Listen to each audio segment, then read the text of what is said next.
do you trust as a consumer? It's an interesting question.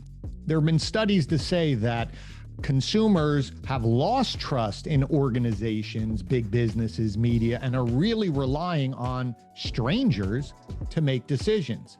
So I posed this question to my good friend and founder of Widewail, a reputation management company. His name's Matt Murray. And we dive into why reputation management is so key, not just to attract new customers, but in Google search. Because Google, as Matt says, is a recommendation engine, meaning you ask it a question, it's going to recommend companies to solve your question. The question is, you as a business owner, are you making yourself recommendable to Google? So let's dive into that conversation with Matt Murray, founder of Widewail, on this episode of You're in Charge, Now What?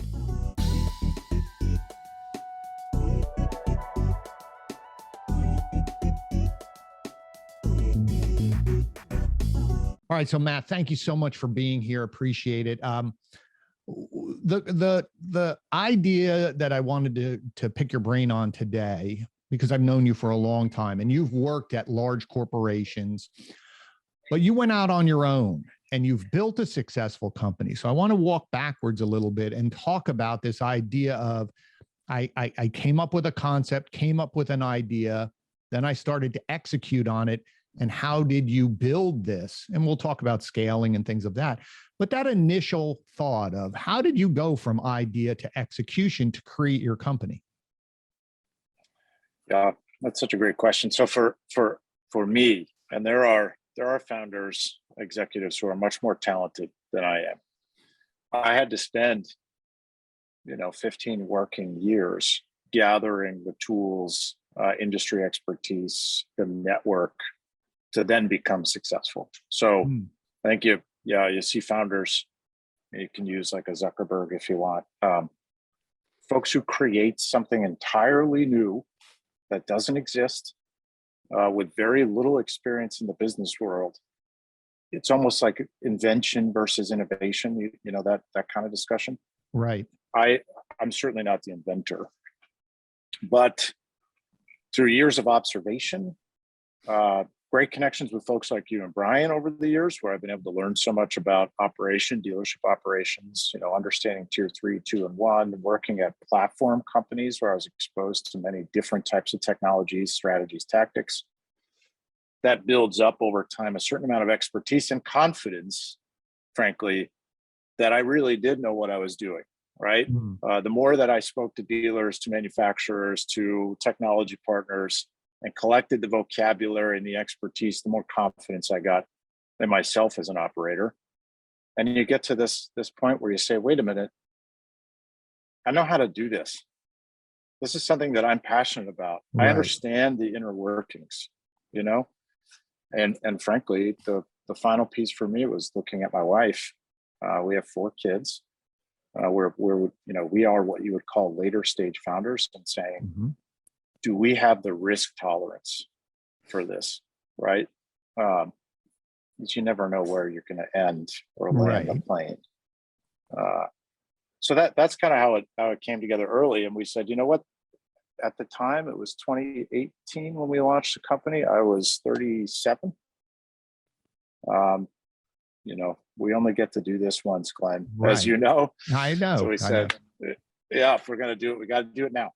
So talk to me. And what I loved about that is that idea of it took time to gather the knowledge. A lot of people, they do jump in, and some people it works for, but a lot of times people will fail because they have an idea of what they think it is, but they don't surround themselves with the right people, ask the right questions to build up that confidence to say, no, I've been doing this for a long time and I've been very successful at things. And I do know how to take on projects and deliver an end result. I do know how to present ideas and building that skill. I thought that was, very important. But then how did you come up with the concept of Widewail? I mean, how, out of all the things that you've been exposed to, as you said, you've been exposed to tons of technology and processes and marketing and strategy, and how did you decide on that? Where did you see the need for this product service idea? I mean, we all know the breadth of services offered by dealer.com, right? I was employee 100 at dealer.com in 2007. Part of my time at dealer.com, I started by managing dealerships. So I had about 120 dealerships in my portfolio that I would work with on things like the website presence. And it could be basic stuff like the sitemap. Are we presenting the right pages to Google and for our customer? Like really nitty gritty. Mm-hmm. And then we would start talking about digital advertising. And then naturally, maybe some chat. What are we doing in organic search?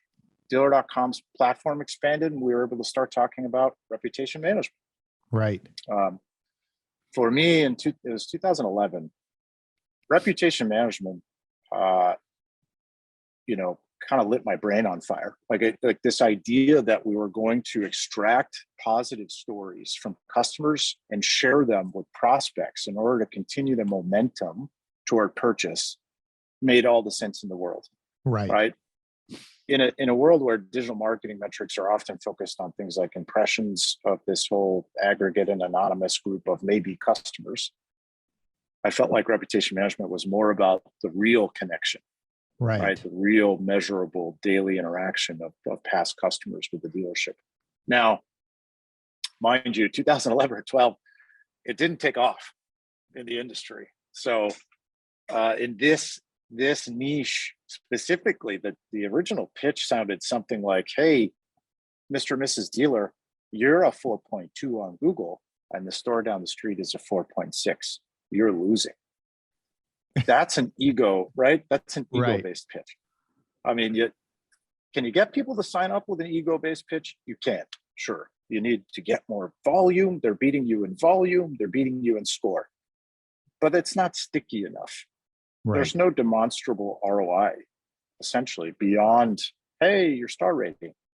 So actually talk about this with old colleagues of mine. We never really saw reputation management do better than 10 or 15% of any network. So Toyota would launch a program. It was the first one I worked on. We launched a reputation management program for Toyota. Less than 10 or 15% of the dealers ever bought into it. Right. Because again, the ROI issue. Fast forward, 2016. So I ended up leaving Cox 2017, but in 2016, a woman named Rachel Botsman, who is absolutely brilliant. She's a trust fellow at Oxford, really studies sort of the impact of technology on trust creation. Mm-hmm. And she does, for everybody watching, if you're interested and you really want to kind of dork out with me, you go find her TED Talk. It's called "We've Stopped Trusting Institutions, We've Started Trusting Strangers." It's amazing. It's 17 amazing minutes. And she points out that we've seen more destruction of institutional trust in the last, call it 20 years, than in any other time in our history. It used to be that people trusted brands because of their palatial headquarters or their Super Bowl ad. Right. Basically, these demonstrations of capitalism could create trust because people would think, wow, well, it's Nike. Look how big they are. I got to trust them. Right. Or you might have had a good experience with them, but it's that constant messaging of how great they are, that idea of, well, we should trust them. To your point is, I see them everywhere. They're spending all this money. They must be good in order to be that big. And I think that was the leap or connection between the people and the product. Right. So we would generate trust that way in brands. And then, frankly, we had the financial recession of 2008 and 9. We've had huge corporate failures across every vertical. I think of the BP oil spill, hacks at Nike, Yahoo, and Target. Sensitive, but we could talk about Dieselgate. The Fortune 500 list, 50% of the Fortune 500 list has turned over since the year 2000. I mean, we're in such turbulent. That's pretty big. If you really take a moment to think of the top half of the top 500 companies are no longer listed in the top 500 companies. Or they just don't exist. Or they don't exist. Right. Yeah. And then I share this in our pitch deck. Americans' trust in media is at the lowest it's ever been in our history. Mm-hmm. We have a trust issue. Like, who do people trust? That's a really important question. And then you have the explosive growth of networks, marketplaces, and platforms that serve to connect everybody. So now I don't have to listen to your advertisement. I don't have to make a judgment based on your palatial headquarters or your displays of capitalism. Right. I can pick this thing up and find out what your last 10,000 customers thought of buying that pair of shoes. Right. That's right. That's how I gain confidence. Other people like me, aggregate and anonymous, are saying, yeah, you should go to that restaurant. You should buy that car. This dealership is great. That's now how we create trust. So that 2016, that got me extraordinarily fired up. And then through 17 to 2021, there's just been studies and publication after publication that are tying reputation management to local SEO. Oh, absolutely. And it's a conversation that I have with some of our clients as well, to remind them of how they interact as a consumer. If they were taking their wife, husband, significant other somewhere away for a weekend, you wouldn't just show up at a place and hope for the best. You would do research. And the key would be most of your research, even if you went to that website, a lot of times they don't, but let's assume they went there, they're going to the TripAdvisors, they're going to the Yelps, they're going to the review platforms for validation of your marketing claims. And that was always the key, is I can market and say whatever I want, but I need validation, and the validation has to come from your customers. And that's the key. And I think it's such a important topic, important part of a business's portfolio. But it has, to your point, I remember reputation management been talking about it early on. People looked at me like I was strange, like, why? Nobody's going to listen. They're going to listen to me. I'm the expert. And then eventually it was this flip where all of a sudden people woke up and said, it's the customers that they're going to listen to. And if I don't, one, have a system in place to extract that consistent information from my customers, and it's good and supporting my marketing claims, and more importantly, right. And I want to dive into this because I think this is where I'd love to sort of little pivot with this local SEO. How much are you learning as a business owner from what your customers are saying, liking or not liking? We can conceptually think what we think is working, but it's our customers that are really giving us feedback on how we should run our business. Yep. I mean, 2020, for the first time ever, in June of 2020, Google reviews outranked the location of the searcher in local search. And what that tells me, I mean, we all know how powerful the voice of past customers are, friends, family, what have you. Like there's nothing more powerful. But inside Widewail, we talk about Google now as a recommendation engine. It's not a search engine. And I say that because, page 2 is where a business goes to die. You need to be recommended by Google. But if Google says, for instance, if I take my family to Cape Cod for vacation, and one of my children, whatever, gets an abscessed tooth, let's say, just one of those things you can't predict, we're far away from home, I'm going to go to Google and say, give me the best dentist near me. Right. If I go to that first business, apparently that dentist is the best near me, and I have a terrible experience, I've lost confidence in Google. Right. So for the first time ever in history, we're seeing the voice of the customer as a primary driver of search results, which I think is fantastic, frankly. And combining that impact, we talk about ROI, combining that impact on search with my own passion now for everything that I learned from Rachel Botsman, everything we learned in the early days, of reputation management with dealer.com. Mm-hmm. Now we had something we could execute on and really go to dealers and say, look, we understand there's an operational challenge here.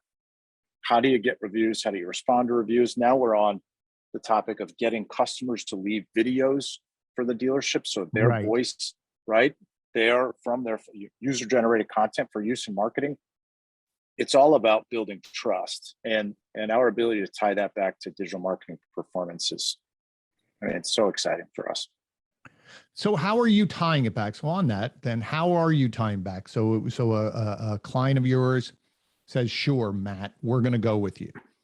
And you provide the technology to make it easy for them to aggregate and get the video. So let's assume that they're using the tool, they're working hand in hand with you, and everybody's happy in the creation or deliverables that we're getting. Consistent reviews, because I do remember a study that said it's not just the number of reviews now, it's the consistency of reviews, right? We don't want something to spike 1 month, which is what dealers used to do, spiff everybody, give everybody bonus, and they get 100 reviews 1 month and then they wouldn't get anything for months after that. And that was a trigger, one, to Google, but also to a consumer to say, what happened? You had great reviews, you don't have any reviews. So to my point is, and that was a little side note, but for this conversation, let's say we have a good partnership and they're generating the reviews for you, the videos, and working hand in hand.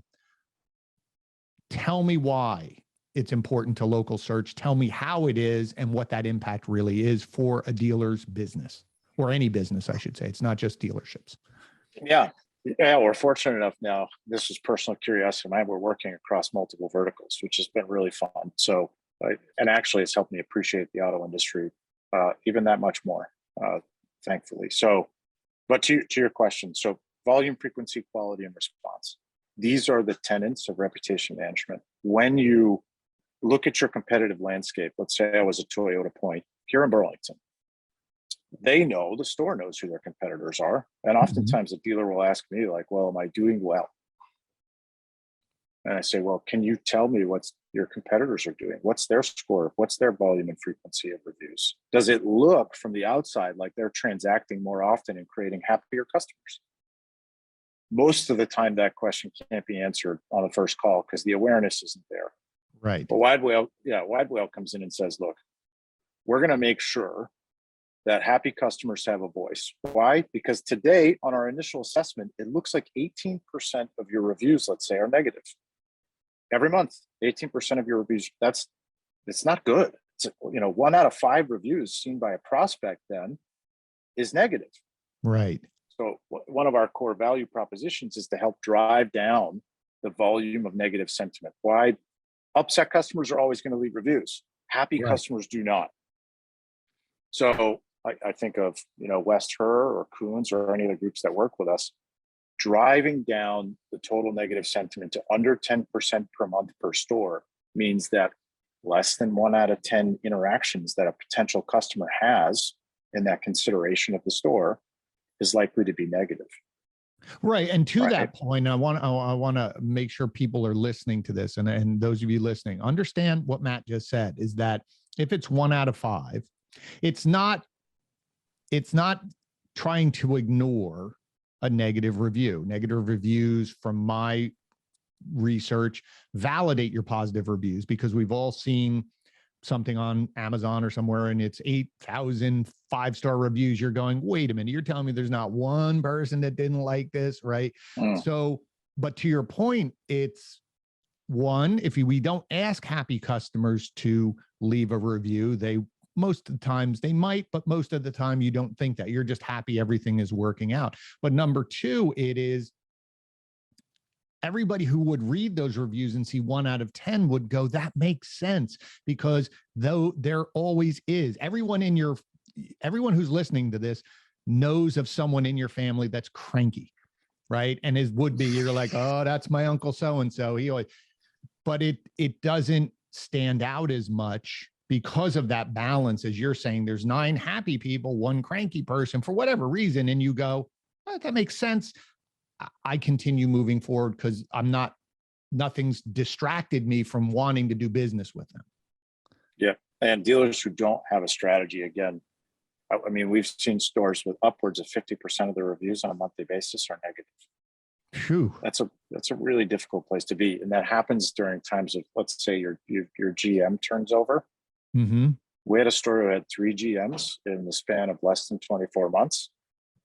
And didn't have a review strategy. They were just getting hammered. Like, the store was in disarray. They didn't have great leadership. And it showed up in the reviews. And we said, look, you're still doing a great job taking care of service customers, right? You're closing 100 ROs a day on some days, let's say.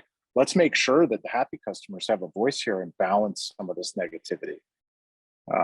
So some of the knock it out of the park stores that come to us who've never had a strategy, Glenn, to take a store from a 4.1, let's say with 600 reviews, to a 4.6 with 1,200 reviews, to watch their GBP metrics go, let's say an increase of 40 to 60% in terms of visits and search visibility. You start to see 20% more calls from the GBP on a monthly basis.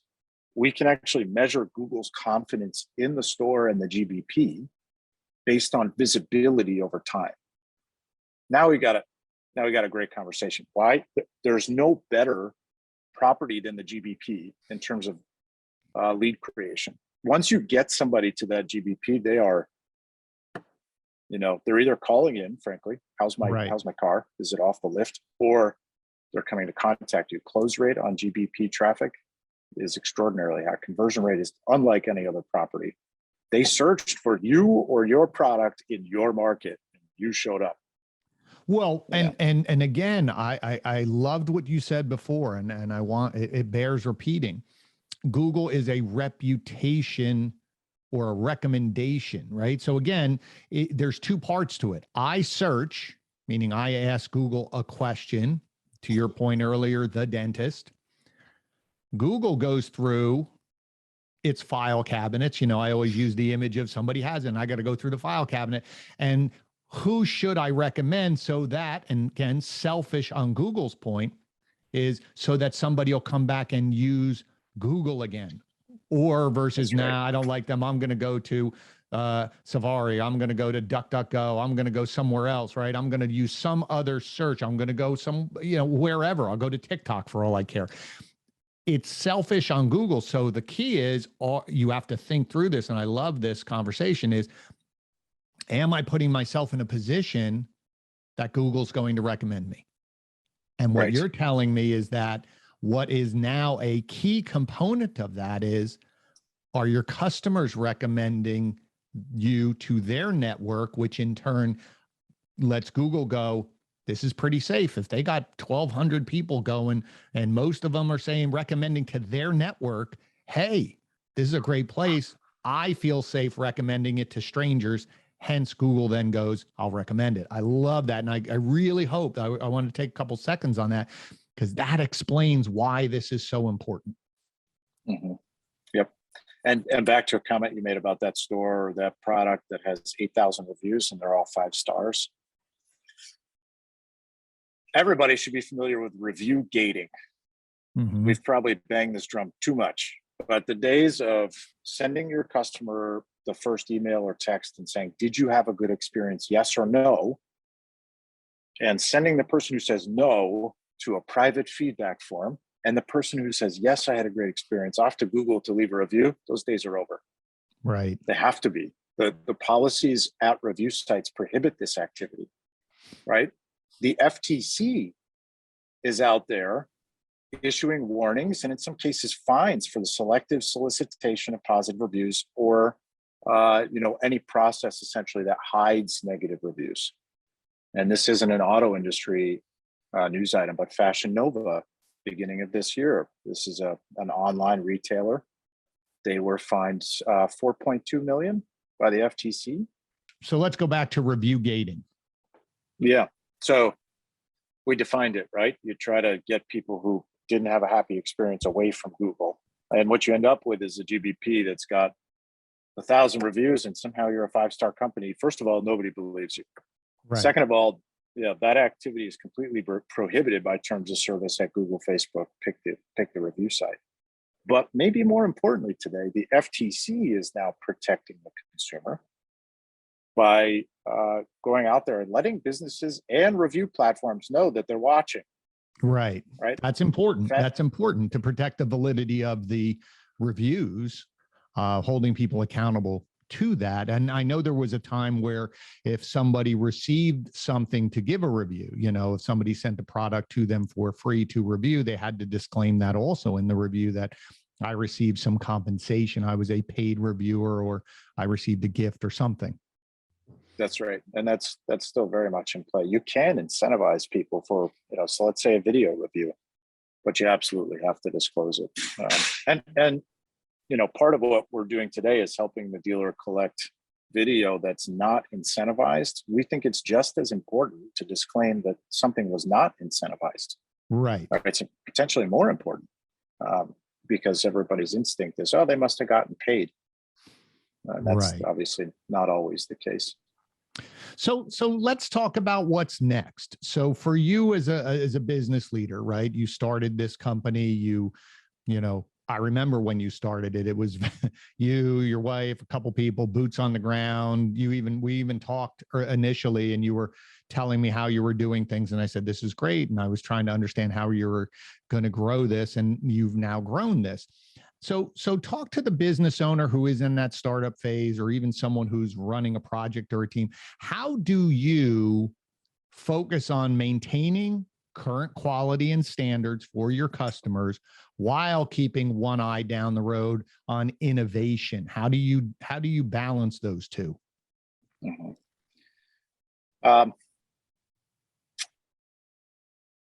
The people you surround yourself with, it's a little bit cliche, really are a great way to predict your future success.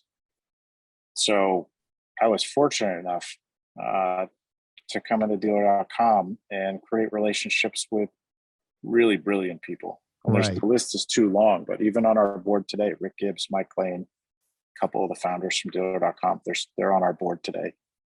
Those folks took the time, frankly, to not just sort of direct the action, but to help folks explore their own careers and explain why certain decisions were made, so that you could start to build sort of this library of experience to call on. Today, when you ask about how we focus on both sides of the ball, if you will, mm-hmm. in this truly early startup phase, the first year, my wife and I didn't make any money. There was plenty of stress. There was nights where I certainly felt overwhelmed, and it's a classic. That's the classic founder story, right? But mm-hmm. I can always lean back on core questions. Are we taking care of our customers? Are we responding to reviews? Are we generating reviews? Are we generating video? If the answer to that is yes, we're okay. Is the team happy? Are we taking care of our employees? If the answer is yes, everything's okay. Right. Occasionally, for me, anxiety was almost, created for no purpose, no real purpose. So I'd have to ground myself in these core questions. Are we delivering? Mm-hmm. That in the early days, again, that really helped me manage my own stress level. Right. And I could lean on Adam Burnett, our CTO. Right. He's brilliant, so much smarter than me, especially in the areas that he manages directly. There's so much confidence for me in that. Right. I know that Adam knows how to manage his team. We've set priorities together. We're checking in every 2 weeks at the close of a sprint for every quarter on the roadmap. These think that there's a process, a constant process of just reviewing where you are, planning the future. And that cycle is very, very important. It needs to be habitual. Right. I mean, some people talk about how there's too much process for process sake. Sometimes process is extraordinarily important. Right. And that's an example of one. We have to constantly be looking for improvement in scheduling our time, listening to our customers and taking those requests, prioritizing them against the backlog. These things just become a motion that we go through on a regular basis. And that sort of the repetitive nature of some of that motion also provides you stability. Right. This is the scan. This is the steps I'm going to go through to help keep Widewail moving in the right direction. When you have a nice repeatable structure that you can count on, process that you can count on, that for me is what frees me to be able to think about the future. Confidence in today allows me to think about tomorrow. If that makes sense. No, I think that's absolutely makes sense. And I think, again, for everyone who's listening, I think you have to take care of today.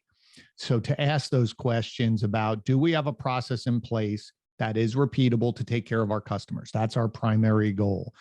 Do we have a process in place to interact with our team to make sure they're happy, right? And whatever even if you said, listen, nothing's going to change for a year in terms of innovation or whatever, but what is our goal for the end of the year and where are the checkpoints? And then within that structure, you're building those repeatable processes so that your team feels comfortable. They know what they're doing every day. I think that is one of the biggest mistakes, especially for new founders or people coming into business. It's every day is reactive. And I don't think you can be reactive and be successful, because no one wants to work in an organization where every day it's what the hell's going on today. There is some of that in as a startup, but your goal should be, I need to lock down this. And what I loved about that comment of belief in consistency frees you up, right? So I was an actor for a long time, and I remember, there were actors who were like, oh, the director's cramping my creative style. And a director said to them one day, if you understand that, if you know where you're supposed to go, when you're going to say a line because it makes sense, and you know where you have to go, actually it will free you up. The more constrained you are, the more free you are. And it's counterintuitive. But to what you just said, the more I'm comfortable knowing what my responsibilities are, number two, that the team's taken care of, the customers are taken care of, that frees my mind up.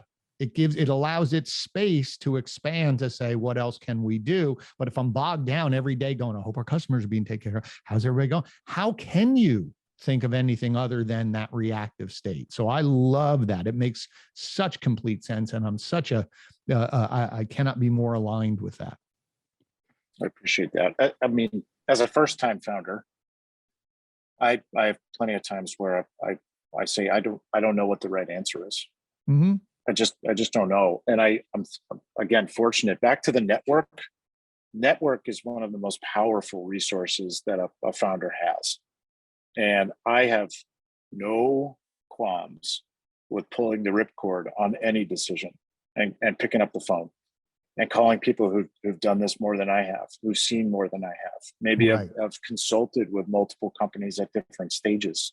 There are best practices, right? Every journey, I think every founder's journey is different, but there are absolutely best practices. But just like your first manager role, when you move from being an individual contributor to a manager of the team, nobody gave you a handbook, right? Hence the podcast. Well, right. And it's the same thing in this. Nobody told me how to do this. I have to be able to go out and reach out to people and say, how did you do it? Right? Give me 3 or 4 inputs so I can try to make the best, most informed decision. And I think that's so important, is putting your ego aside to say, I want to go ask and say, I don't know, I need help. It's so important because 1, you'll move faster. 2, you have so many people around you who want to see you successful. It's a weird thing. Sometimes people will say, oh, if I call them up, they're not going to tell me the right thing. Well, then you have the wrong people around you. Most people want to help and want you to be successful. But to your point, I would say that most of these journeys, to your point, they may look different. But if you strip the personality or the product away, there's probably very similar mileposts or stages that everybody has to hit. Some, the time between stages might be shorter, might be longer, but there are, as you said, things you have to pay attention to. And that's the conversation. Did you think about this? Do you know this about your company? Do you know this about your finances? Do you know this about X? And I've had times where I would tell somebody later on, well, this is what I was thinking. And they looked at me and said, why didn't you pick up the phone? I could have saved you a lot of stress, anxiety, grief, whatever it was, and you would have been more successful faster. So I agree with you. Network is so important. Call those people. People are willing to help. People want to help other people. I really think everybody moves through a position of goodness. So why wouldn't we leverage our friends and ask those questions? We need it.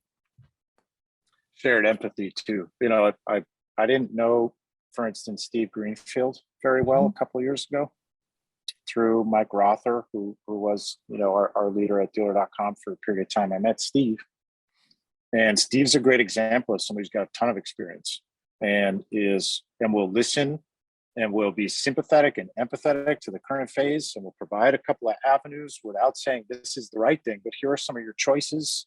Mm-hmm. Being able to find people like Steve where you can just be yourself and receive really thoughtful feedback is invaluable. And for me, anyway, taking stock of what your core skill set is and leaning into that as a founder, and then plugging the holes with people more talented than Absolutely. you. I mean, I'm a sales and marketing guy. And I think for you, or for all of us, I know for me personally, sometimes reaching out and asking those questions, it's not that they're going to tell me something different. Maybe they are, but sometimes just being reassured you're on the right path, or you're doing the right thing, or what you're doing is, yeah, I wouldn't change anything you're doing, is just as important as getting a solution to an issue that maybe you're unsure of. I think that also builds up that, to your point, building up that confidence during those times of struggle or concern or worry, that someone says, no, man, keep going. That is just, it's so important to hear that, because the nights are lonely and can be stressful, and the pressure of all of a sudden, like you were saying, I only had to worry about me. Now I have X number of families depending on me. I had this conversation with my wife the other day going, I got 40 families depending on myself and my brother to continue to be successful, because that impacts all of those people. That's a lot of weight, but that's we chose to do that, and that's okay. But I think, to your point, is keep going back to that network. It's so important to help you be successful. So many people want to help. Yeah. And, just adding, one of the most valuable things that my network has challenged me to do over time is verbalize who we want to be as a company. Like most people say, I want to start a company. And maybe that first milestone is get to revenue, right? Prove that you can sell this and that it's providing value. Great milestone. But then who do you want to be? Are you trying to be $1 billion company? Because there are very specific steps that you ought to take in order to achieve that. You're going to need a lot of capital, for instance. Right. But you have to start by saying it. Do you want to be the employer of choice in your local area? Because there are specific steps you need to take in order to achieve that. And, Mike and Rick and friends of mine very early on said, well, what is this going to be? Where do you want to take this? And we've landed on, hey, we want to have an extraordinarily stable, profitable business that provides great value to customers and is an exceptional place to work. You didn't hear anything in there about being $1 billion company. Right. That is not, for me, that's furthest from my mind. That's not the goal. And as a result, we've been able to make thoughtful decisions. We're very cash efficient, for instance. We haven't raised a whole bunch of money, and added 100 employees to the team, because that's not who we are. We're allowing the industry to tell us how to improve our products. We're taking care of our current customers to keep churn down. And as we continue to do that and develop the platform, we're building something that's very stable, strong, profitable. And, from what I can tell, the whalers love their time here at Widewail. We're on track.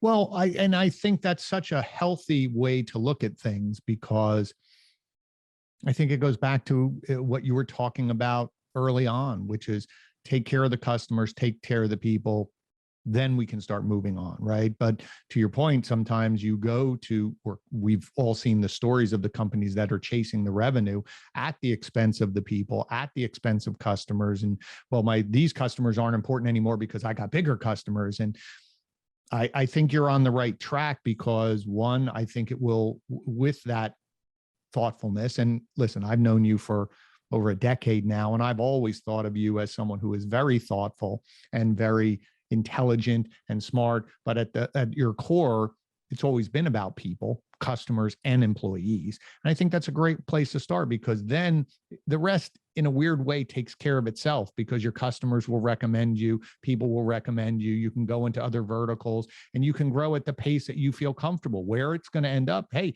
could be $1 billion company, and God bless, I hope it is, but that's not your mission.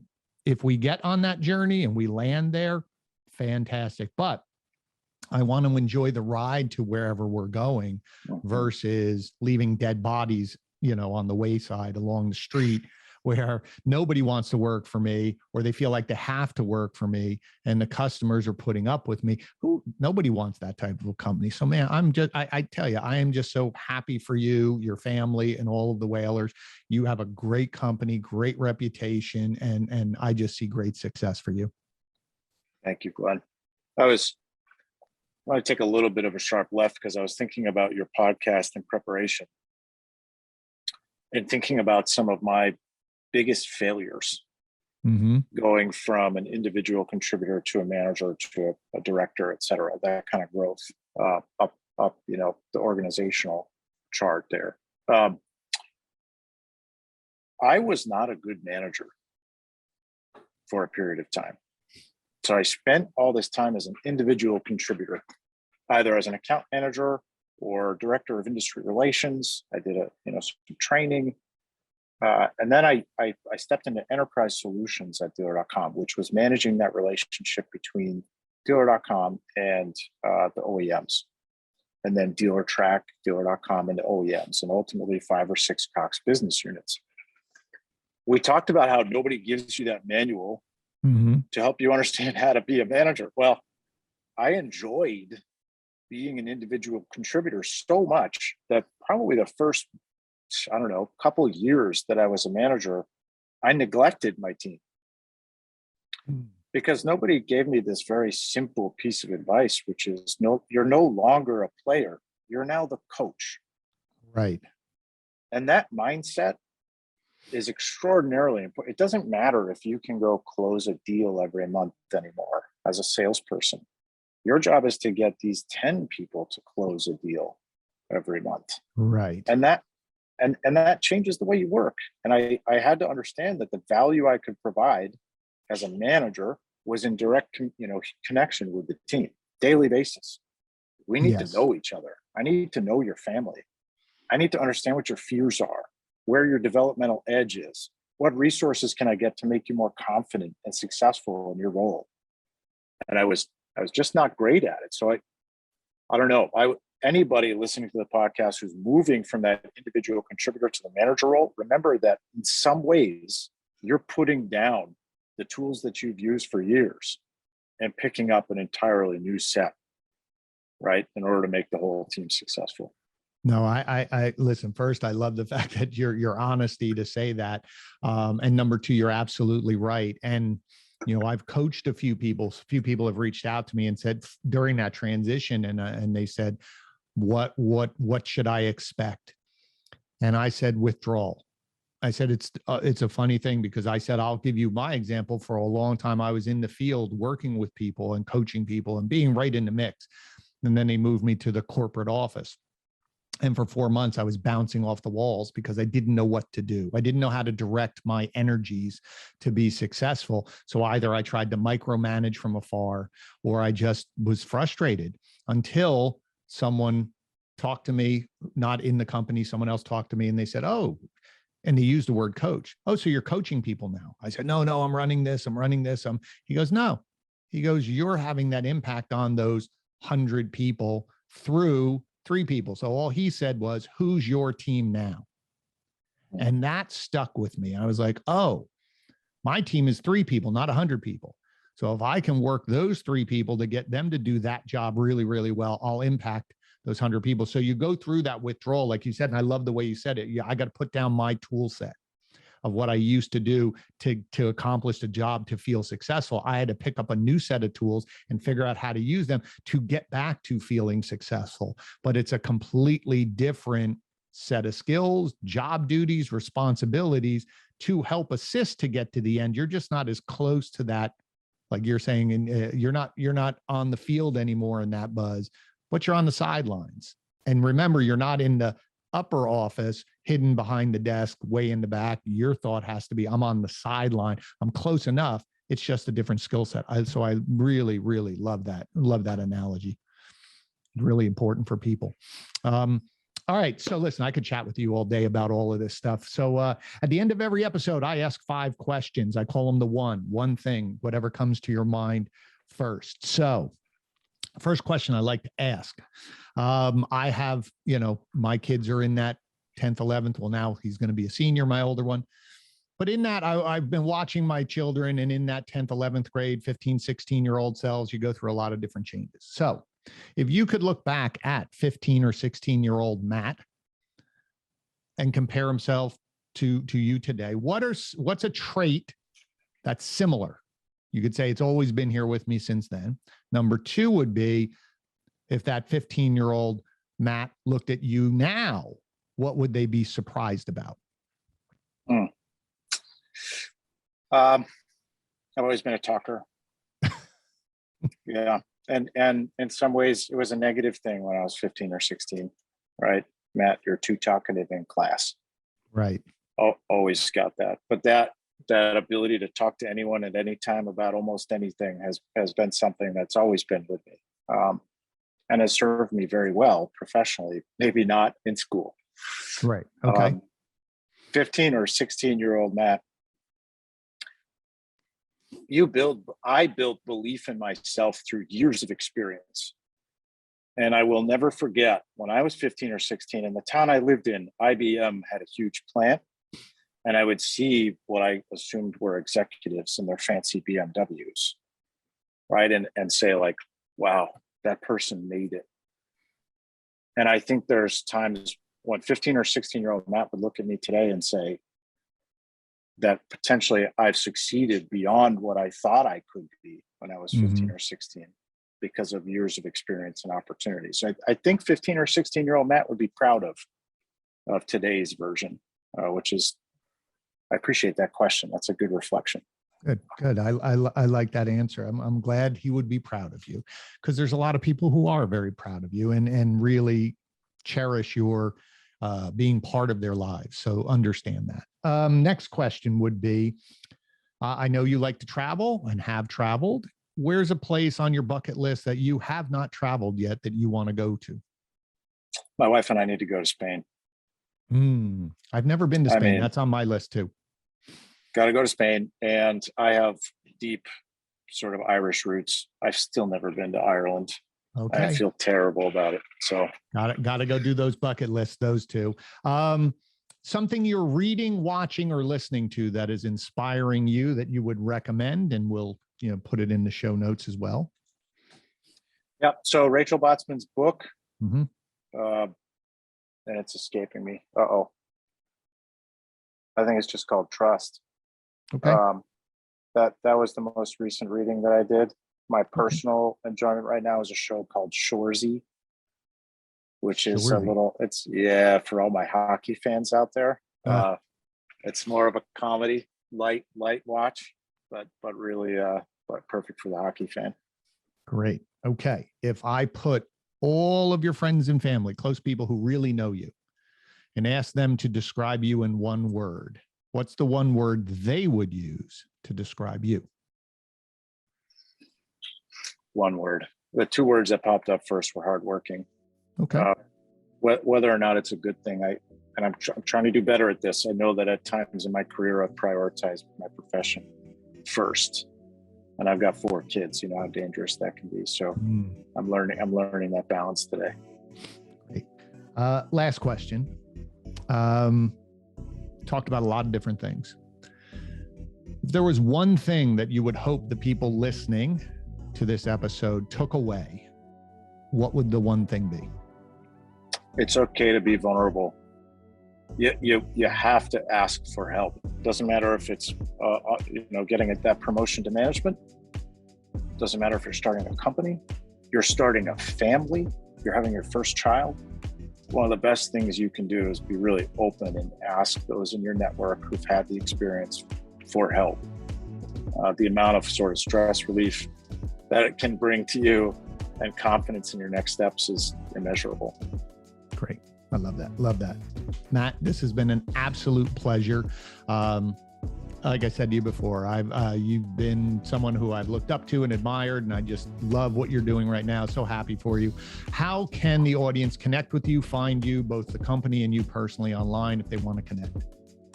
Sure. Widewail.com, Widewail. We've always had to spell it. Matt at widewail.com. you'll find me, of course, on LinkedIn and most of the social networks.